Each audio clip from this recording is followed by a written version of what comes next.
Here are some things to know about trusts.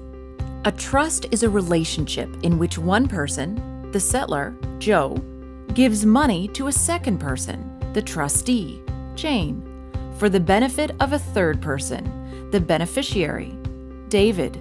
This is a simple illustration of how a trust works. Let's say that Joe wants to give David $2,000, but he knows David is uncomfortable managing money. But Joe also knows that Jane is very good at managing money, so he gives it to her to keep and use for David's benefit. We have just created a trust.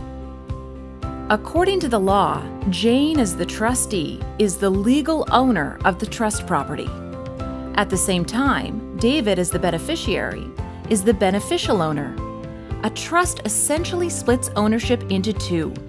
This split means that Jane cannot use the money to go out on a hot date or to get a haircut or groceries or anything else for herself.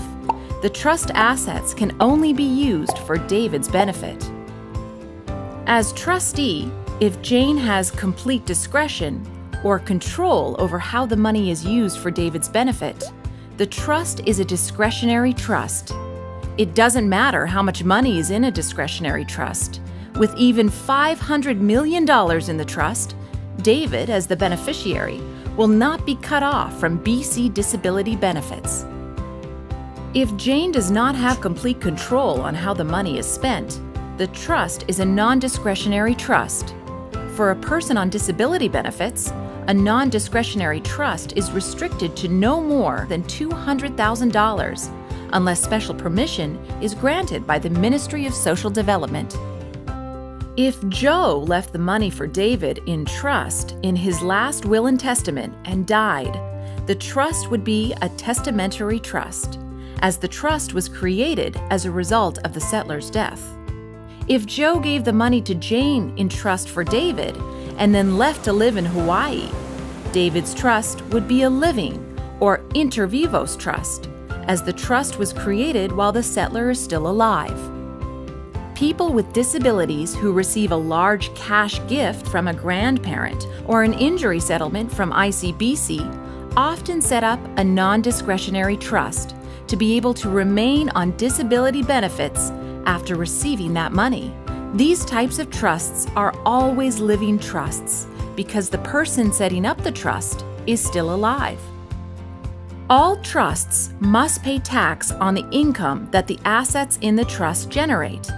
The annual income earned and retained by living trusts and some testamentary trusts is taxed at the highest rate.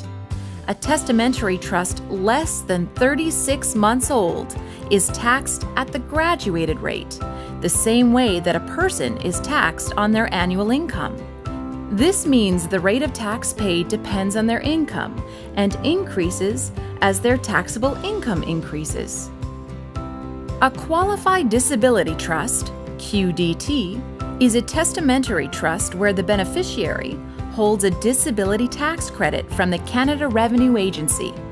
This trust is also taxed at the graduated rate. A person can only benefit from one QDT per year.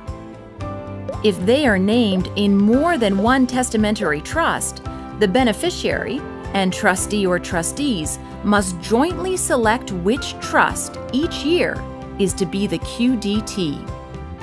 And now you know the basics.